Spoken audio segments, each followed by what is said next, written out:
बिस्मिल्लाहिर्रहमानिर्रहीम। अस्सलाम वालेकुम। उम्मीद है कि तमाम बच्चे खैरियत से हैं। मैं हूं आपकी तारीख़ की टीचर मिस फरहीन और मैं आप सबको खुशामदीद कहती हूं। प्यारे बच्चों, जैसे कि आप जानते हैं कि आज मैं लेक्चर 2 आपको पढ़ाऊंगी, तो हम जल्दी से आज का हासिलात ताल्लुक़ पढ़ लेते हैं कि आज बच्चे इस लेक्चर में क्या कुछ जान पाएंगे।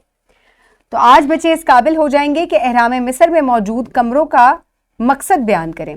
तो प्यारे बच्चों, एहराम मिस्र जो है हमेशा से ही बच्चों के लिए एक बड़ी फैसिनेशन रही है कि इसके अंदर क्या चीज़ होती है।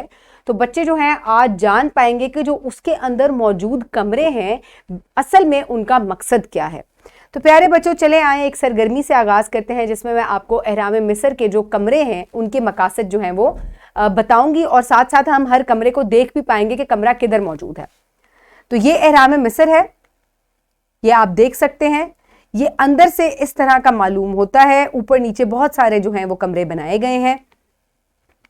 और प्यारे बच्चों, ये एहराम मिस्र के कमरों के मकासद लिखे हुए हैं और इस तरफ जो है बताया गया है कि कमरा किस तरफ जो है वो वाक़ है। चले आए जल्दी से हम इसके जो कमरे हैं वो किधर मौजूद हैं और क्या उनके मकासद हैं आके देखते हैं।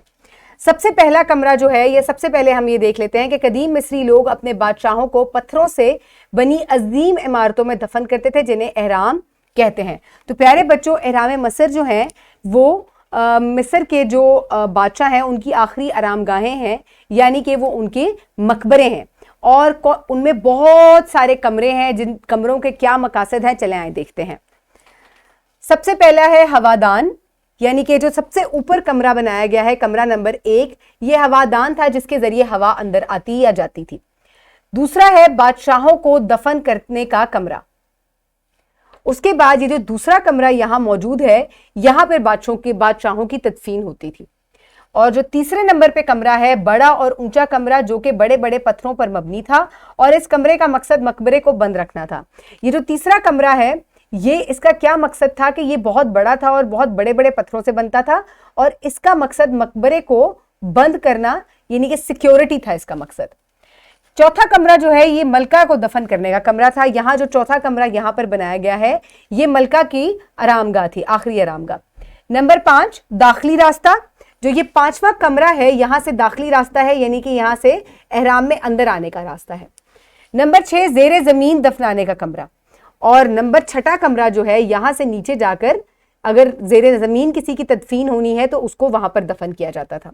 नंबर 7, मलका का एहराम। और नंबर 7 जो है ये मलका का एहराम है। नंबर 8, मस्तबा है। ये मस्तबा है और ये ऐसी जगह थी जहां पर जो शाही लोग थे, यानी कि जो फिरौन नहीं थे, बादशाह नहीं थे, लेकिन उसके अलावा जो शाही खानदान के अफराद थे उनके जो मकबरे हैं उनको मस्तबा कहा जाता है। नंबर 9, वादी में मौजूद मंदिर। उसके अलावा ये जो है नंबर 9 जो कमरा बना हुआ है ये मंदिर था। तो प्यारे बच्चों, इस तरीके से जो मुख्तलिफ कमरे एहराम के इर्द गिर्द और एहराम के अंदर बनाए गए थे उनके ये मकासद हैं। और असल मकसद एहराम का ये था कि ये फिरौन की या जो बादशाह थे उनके मकबरे थे ये, ठीक है, ये उनकी कब्रें थी। तो प्यारे बच्चों, चलें अब कबलस पढ़ाई सवालात की तरफ चलते हैं। एहराम कैसे दिखते हैं? देखने में एहराम आपको कैसा लगता है?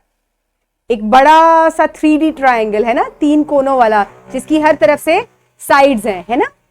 एहराम कहाँ मौजूद है? ये मिस्र में मौजूद है। चले प्यारे बच्चों, अब जल्दी से इस्लामी नुक्ता नजर की तरफ चलते हैं। और फिरौन ने कहा कि ए सरदारो, मैं नहीं जानता कि मेरे सिवा तुम्हारा और कोई माबूद है। बस ए हमान, तू मेरे लिए गारा पकवा, फिर मेरे लिए एक बुलंद महल बनवा कि मैं मूसा के खुदा को झांकूं, और बेशक मैं इसे झूठा समझता हूं।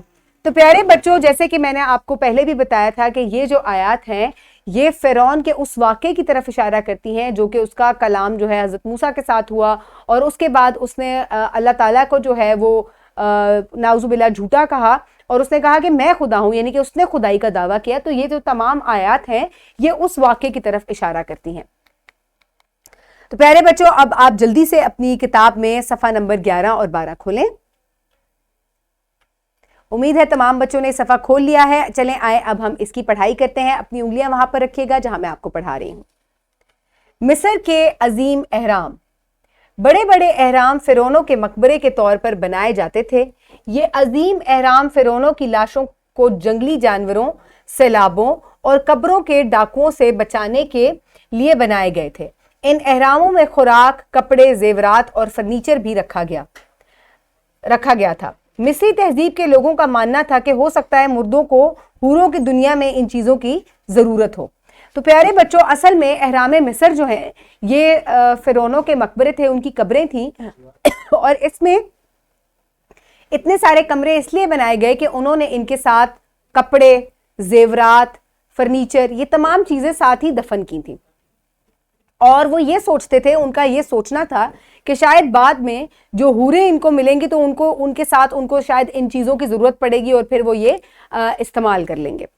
इसके साथ ही कुछ अहम मालूमात नीचे दी गई हैं, जिसमें बताया गया है कि मस्तबा जो है कदीम मिस्री मुस्ततील मकबरा था, जिसकी दीवारें ढलवान और छत सपाट होती थी। वो शाही खानदान के अफराद के मकबरे थे और गीज़ा के अहराम किंग तूत की हुकूमत से 1200 साल पहले बनाए गए थे। तो प्यारे बच्चों, ये जो अहराम है ये बहुत पहले बनाए गए थे और इसके अलावा आपको मस्तबे के बारे में बताया गया है कि मस्तबा जो है वो एक ऐसी जगह है जहाँ पर जो शाही खानदान के अफराद थे उनकी तदफीन होती थी। तो प्यारे बच्चों, आज हमने क्या पढ़ा? आज हमने पढ़ा कि अहराम फिरौनों के मकबरे थे और इन अहरामों में सामान रखा जाता था, ठीक है, यानी कि तदफीन के साथ, मुर्दे के साथ सामान भी दफन जो है वो किया जाता था। तो प्यारे बच्चों, अब आपने ये वर्कशीट मुकम्मल करनी है मश्क के तौर पे। आप इसको इसी वीडियो के डिस्क्रिप्शन बॉक्स से डाउनलोड कर सकते हैं। अपना नाम लिखिएगा और इसके बाद इसको शुरू करें। दी गई तस्वीर लेबल करें। तो प्यारे बच्चों, मैंने आपको तमाम कमरों के मकासद बताए थे। आपने इसी तरीके से हर कमरे को, कि कमरा नंबर 1 जो है वो हवादान था, कमरा नंबर 2 जो है वहाँ क्या किया जाता था, वहाँ पर बादशाह की तदफीन होती थी, कमरा नंबर 3 जो है वो प्रोटेक्शन के लिए बनाया जाता था। तो इस तरीके से आपने इनको लेबल करना है 1, 2 और आप साथ इनके मकासद अगर लिखेंगे तो वो और भी अच्छा लगेगा। आप वीडियो को पॉज करके या पीछे रिवर्स करके जो है ये तमाम चीज़ें जो हैं वो हल कर सकते हैं। उम्मीद है तमाम बच्चे वर्कशीट मुकम्मल कर चुके हैं। आज आप घर के काम में सवाल नंबर अहराम के कमरों की फहरिस्त बनाएंगे आप, और इसके अलावा अहराम क्यों तामीर किए जाते थे आप ये भी अपनी नोटबुक में मुकम्मल करेंगे। प्यारे बच्चों, अगले सबक में हम मिस्री तहजीब का ज़रई निज़ाम जो है उसके बारे में पढ़ेंगे। तब तक आप अपना ख्याल रखिएगा।